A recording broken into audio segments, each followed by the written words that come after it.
E aí, galera, beleza? Bom, hoje a gente vai continuar o vídeo anterior de reino protista, né? Então, essa videoaula é sobre reino protista, parte 2. Na parte 1, nós falamos das algas, e nessa parte agora, a gente vai falar dos protozoários.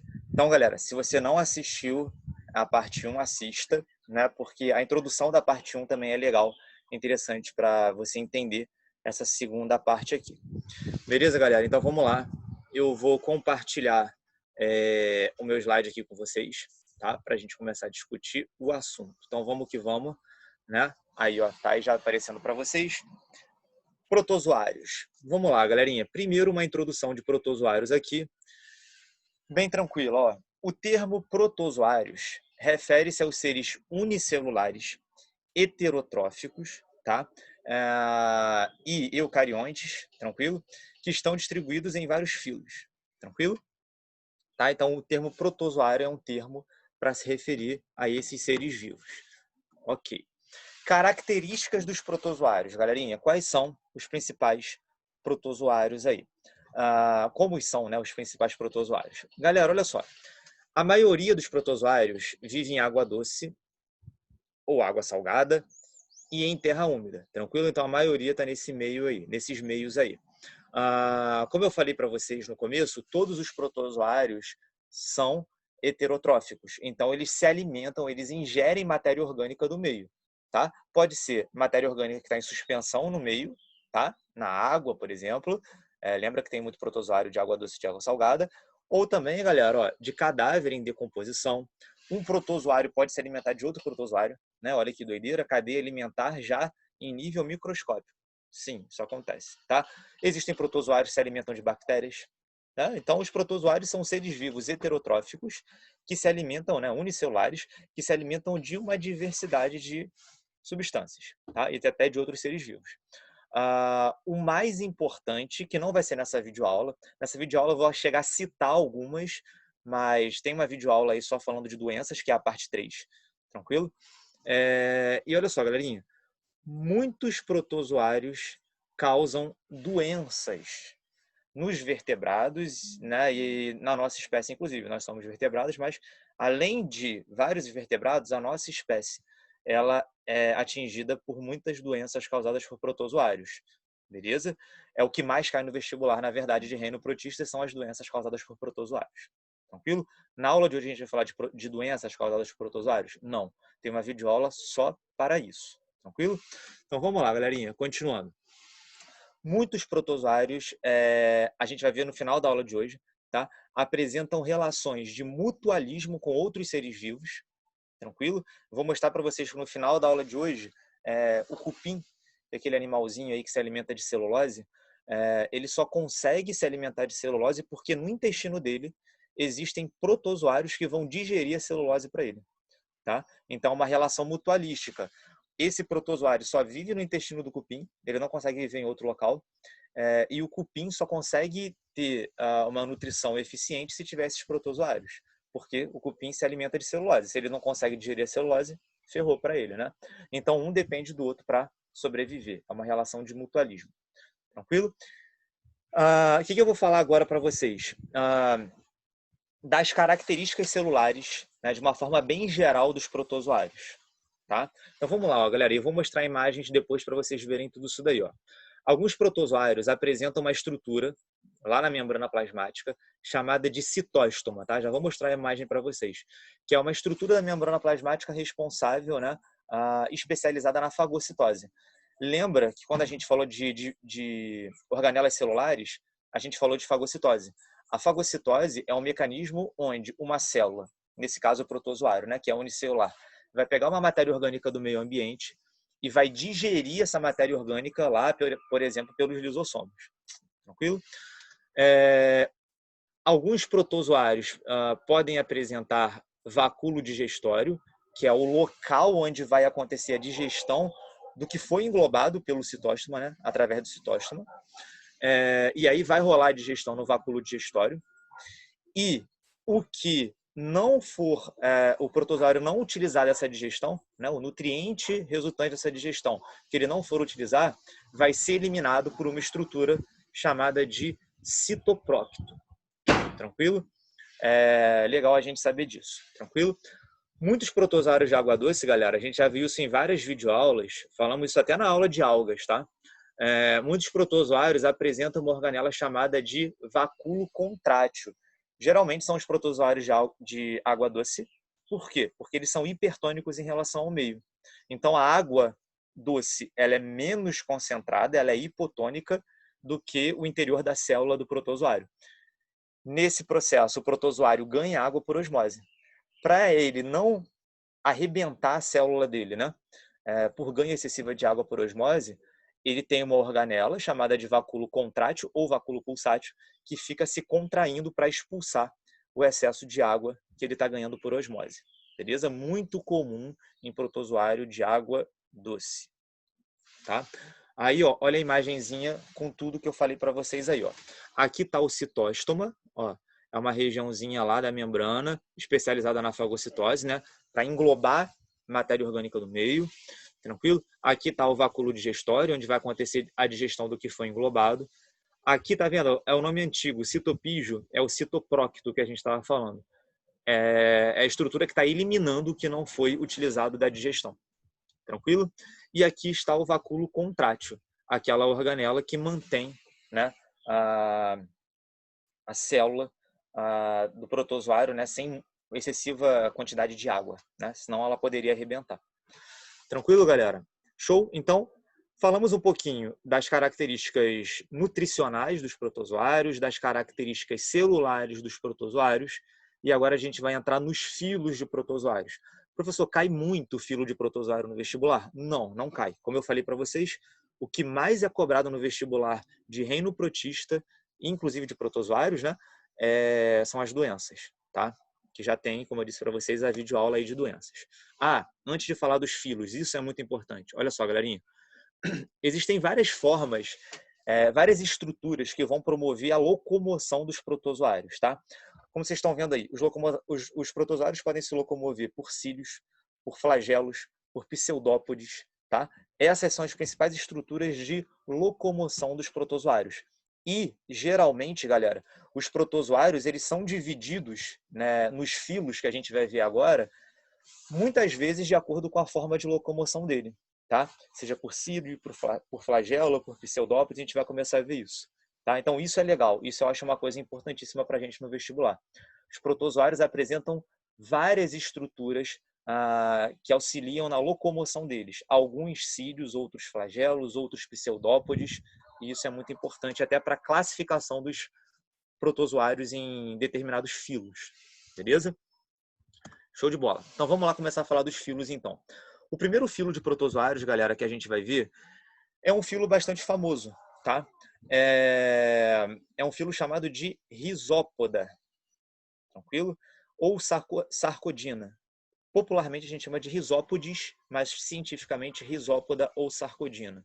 Galera, os protozoários que estão nesse filo se locomovem por pseudópodes. O que são pseudópodes? Turma, lembra, pseudópodes são expansões da membrana plasmática, tá? Projeções da membrana plasmática, que além de atuar na captura de alimento, também atua na locomoção da célula, do protozoário. Tá? O exemplo mais clássico de protozoários desse filo são as amebas. Tá? Já vou mostrar a imagem para vocês aqui. Ó. A foto típica de uma ameba. Ó, é uma célula, tá? Os protozoários são unicelulares. E como vocês estão vendo aqui na imagem, galera, ó, olha a membrana plasmática fazendo várias projeções, tá vendo? Ó? Várias expansões. Isso aqui são pseudópodes. Essas expansões, não precisa saber agora, mas é claro, ela é feita através de filamentos proteicos que tem dentro da célula. Então, esses filamentos proteicos formam essas projeções que são os pseudópodes. O protozoário pode usar essas expansões, como eu falei, para captura de alimento e até para locomoção. Beleza? Aqui tem uma outra imagem, ó, mas tá aqui embaixo, não sei se vocês conseguem ver, mas tem os pseudópodes bem transparentes aqui embaixo, tá vendo? Show? Então, filo Rhizópoda inclui aí os protozoários que se locomovem por pseudópodes.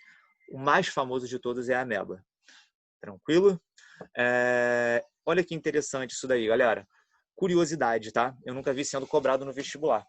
Mas muitas amebas vivem no nosso corpo, na nossa boca, tá? Numa relação de mutualismo com a gente, né? Olha que doideira. O exemplo, ó, é a Entamoeba gengivalis. Pelo nome você já sabe onde ela vive, né? A nossa boca ali na gengiva. E a outra ameba vive lá no nosso intestino, chamado de Entamoeba coli, tá? Vive lá no nosso intestino, numa relação de mutualismo para a nossa espécie, tá? Então, só uma curiosidade para vocês verem que também no nosso corpo nós temos protozoários que até nos ajudam, tá? Essa Entamoeba gengivalis, por exemplo, pode fazer o controle de bactérias na nossa boca, por exemplo, né? Seja através, acredito que pela competição com essas bactérias, e pode, por exemplo, evitar uma infecção de garganta na gente. Então, enfim, é uma relação onde elas vivem no nosso corpo e, de certa forma, também ajudam a gente. Show? Segundo filo que a gente vai ver, galera, o filo dos Filoactinópoda, é o nome científico, popularmente Actinópodes, tá?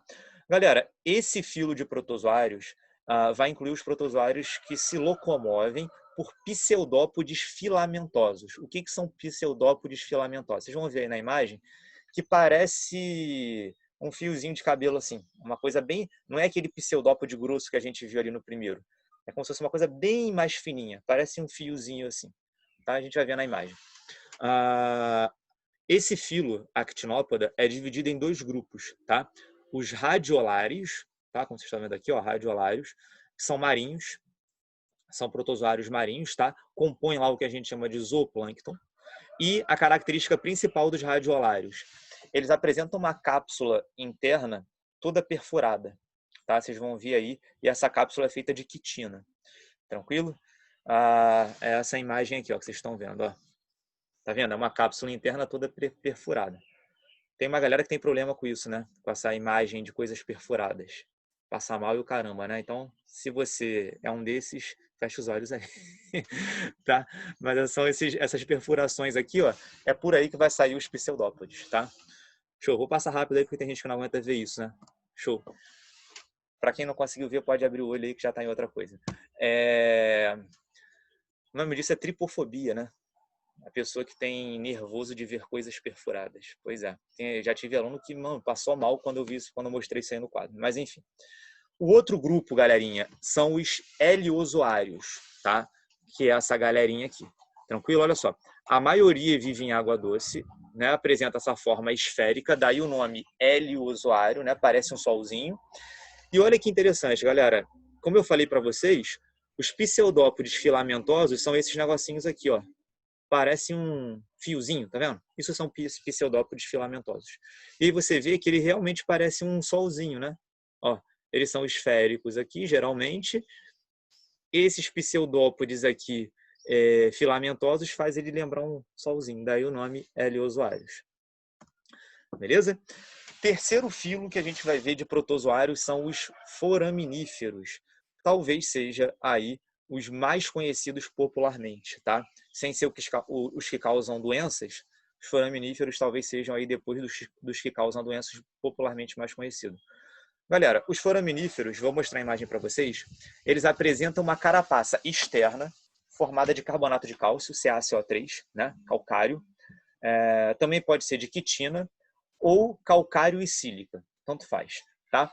Essa carapaça também é altamente perfurada, tá? Por onde vai acontecer a saída, né, a projeção dos pseudópodes, dos protozoários desse filo aí. Tranquilo? Então, ó, é muito comum, vou até mostrar a imagem para vocês, que muitos foraminíferos apresentam essa carapaça externa de carbonato de cálcio, tá? E isso acaba sendo muito explorado, por quê, galera? Às vezes você encontra no fundo do mar, por exemplo, rochas calcárias formadas pela decomposição desses seres vivos aí que viveram há milhões e milhões de anos atrás, tá? Então esses seres vivos em grande número, né, morreram há muito tempo atrás, entraram em decomposição, né, sedimentaram no oceano e formaram rochas sedimentares de calcário. E muitas dessas rochas a gente pega essas rochas aí para construção de várias coisas aí para utilizar esse calcário aí, beleza? Vou até mostrar um exemplo para vocês. Primeiro aqui estão as fotos, tá? De vários foraminíferos. Esses aqui, provavelmente, né, quase tudo é de carbonato de cálcio, né? De calcário. Você está vendo a cápsulazinha, né? Parece uma conchinha, tá? Então aí tem várias imagens aí de foraminíferos com essa, entre aspas, conchinha aí, tá? Geralmente é feita de carbonato de cálcio. Isso é uma curiosidade, como eu falei para vocês, galera. As pirâmides do Egito foram construídas com rochas calcárias que foram formadas pela morte de milhares de foraminíferos que viveram há milhões de anos atrás, né, que viviam nos oceanos e morreram, beleza?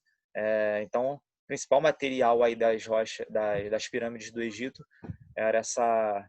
são essas rochas calcárias formadas aí pela morte de milhares e milhares de foraminíferos. Show? Beleza? Tranquilo, então. Ó. Próximo grupo. Esse grupo é muito importante, tá, galera? É um grupo que a gente chama de apicomplexa. Por que esse grupo é importante? Porque tem um protozoário desse filo aí que causa uma doença muito famosa na nossa espécie, que é a malária, tá? Vamos falar já já dela. Então, olha só, galerinha. Os apicomplexas são protozoários endoparasitas. O que é isso, professor? Eles invadem as células de outros seres vivos para se multiplicarem, tá? Como que eles invadem as células para se multiplicarem dentro das células de outras espécies? Através dessa estrutura que vocês estão vendo aqui na imagem, ó, aqui na pontinha, chamada de complexo apical, tá? Para vocês terem uma ideia, a malária tem isso, é assim, né? Protozoário que causa malária. Vocês vão ver na aula de doenças causadas por protozoário que a malária é transmitida para a gente através de um mosquito. Esse protozoário primeiro vai para o nosso fígado e se reproduz no nosso fígado, nas células hepáticas. Depois ele vai para o sangue, esse protozoário, e começa a invadir as nossas hemácias, tá? Para se reproduzir. E eles usam esse complexo apical para invadirem as nossas hemácias, tá? O grande problema da malária é esse: você tem um comprometimento do fígado, que é um órgão muito nobre no nosso corpo, né? Extremamente importante. E o comprometimento das hemácias. Então, as nossas hemácias ficam sendo invadidas por vários protozoários. Os protozoários se reproduzem dentro das hemácias e arrebentam as hemácias, liberando milhares de outros protozoários. Toda vez que as hemácias arrebentam, né, a pessoa tem um pico de febre. E aí isso é direto. Esse pico de febre pode ser de 48 em 48 horas, de 72 em 72 horas. E a pessoa tem picos de febre muito altas, né, constantemente. Chega uma hora que o corpo não resiste, até porque o fígado também já está bem comprometido. Então é uma doença muito séria, tá? A gente vai ver isso na aula de doenças, tá? Então foi o que eu falei para vocês, ó, tá escrito aqui, ó. Alguns apicomplexos causam doenças no homem, como um plasmodium, que causa malária, e ó, o Toxoplasma gondii, tá? Que causa uma doença chamada de toxoplasmose. Vocês vão ver lá na aula de doenças causadas por protozoários a toxoplasmose. Uma doença que pode causar até aborto se uma mulher grávida contrair esse protozoário aí. Tranquilo? Beleza. Vamos lá, galerinha. E o filozinho que a gente vai ver aí, né? Não é o último, né? Tá acabando. É o filo dos flagelados. Pô, popularmente são chamados de flagelados, né? Mas cientificamente, ó, o nome do filo é Zoomastigóphora, tá? Não precisa ser nenhum gênio. Esse filo é chamado de flagelados porque os protozoários desse filo se locomovem por flagelos, tá? E como vocês estão vendo aqui, ó, pode ter um flagelo, 2 flagelos ou dezenas de flagelos. Galera, esse filo aí, ele é muito famoso porque também muitos protozoários desse filo aí, como vocês vão ver daqui a pouquinho ali, causam doenças na nossa espécie, tá? E aí, como vocês estão vendo aqui, ó, só uma curiosidade, ó, esses flagelos podem servir para alimentação, para locomoção, né? Para várias outras funções no protozoário aí, tranquilo? E olha só, como eu falei para vocês, olha quantos protozoários flagelados causam doença na gente. Ó, Giardia lamblia, como vocês estão vendo aqui, esse primeiro aqui, Trichomonas vaginalis, Leishmania brasiliensis e Trypanosoma cruzi. Acho que o mais famoso daqui é o Trypanosoma cruzi, né, que causa a doença de Chagas. Mas vamos lá, ó. Rapidamente, não vou me estender muito porque tem uma videoaula só disso, tá? Ó, Giardia lamblia, que é esse primeiro protozoário aqui, ó, causa uma doença chamada de giardíase. É uma doença em que a pessoa vai ter muita diarreia, muita náusea e muito vômito. Tranquilo? Trichomonas vaginalis, pelo nome dele você já sabe que ele vive ali no canal vaginal e ele causa uma inflamação do canal vaginal. Geralmente um sintoma dessa doença é um corrimento vaginal que a mulher vai apresentar lá, uma secreção purulenta, né? Leishmania, aqui tem a Leishmania brasiliense, causa o que a gente chama de leishmaniose, tá? Existem dois tipos de leishmaniose, vocês vão ver na aula de doenças causadas por protozoário. Leishmaniose visceral, que ataca os nossos órgãos, né? Olha que doideira. Principalmente fígado e baço. E a leishmaniose tegumentar, que forma feridas na nossa pele. Tranquilo? É um protozoário aí que causa umas feridas conhecidas como úlceras de Bauru, bem feias, tá? Na pele da pessoa. É claro que o mais perigoso, a doença mais perigosa é a leishmaniose visceral, porque essa doença ataca aí o fígado e o baço. Tranquilo? O Trypanosoma cruzi, como eu falei para vocês, é causador da doença de Chagas, tá? Esse protozoário que causa a doença de Chagas se reproduz no coração da pessoa. O coração da pessoa começa a ficar muito inchado, muito inflamado, e a pessoa pode morrer de insuficiência cardíaca. Beleza? Como a gente viu também lá no comecinho da aula, ó, tem um protozoário flagelado chamado do gênero, né, Triconinfa. É esse protozoário que vive lá no intestino do cupim, fazendo a digestão da celulose para o cupim, tá? Então, isso eu já vi sendo cobrado no vestibular, tá? Protozoários flagelados do gênero Triconinfa, vivendo no intestino de cupim e realizando a digestão da celulose para esses animaizinhos aí. Beleza? E por fim, galera, tá? O sexto filo aí é o filo dos ciliados, cientificamente conhecido como ciliófora, tá? Preciso nem dizer que o filo dos ciliados vai incluir os protozoários que se locomovem por cílios, que apresentam cílios, seja para locomoção, seja para captura de alimentos. Beleza? Isso aqui é um detalhe, eu já vi sendo cobrado em provas muito, muito específicas, tá? Mas eu acho que Enem, por exemplo, é muito difícil cobrar isso, mas olha só. Uma característica muito marcante nos ciliados é que as células apresentam uma estrutura chamada de macronúcleo e outra chamada de micronúcleo, tá? O macronúcleo se origina do micronúcleo e controla as atividades celulares, tá? Já o micronúcleo atua na reprodução sexuada. Uma vez eu vi sendo cobrado no vestibular que eu nem lembro onde era, cara, não sei se era FUVEST, uma coisa extremamente específica, tá? O ciliado mais famoso de todos, galera, é o Paramécium. É esse protozoário, não sei se vocês conseguem ver, mas tem aqui, ó, na membrana plasmática, tem centenas de cílios, está meio transparente aqui na imagem, tá? Aqui no desenho você consegue ver, ó, os cílios, tranquilo? Tá? O Paramécium, tá? Ó, o macronúcleo aqui, o micronúcleo aqui embaixo, tá? E outras estruturas que a gente já falou, ó, vacúolo contrátil, ou pulsátil, né? Citoprócito, vacúolo digestório, aqui ó, vacúolo digestório, citóstoma, né? Várias coisas que a gente já viu. Beleza, galerinha? Show? Então, é isso. Fechamos os protozoários, as principais características.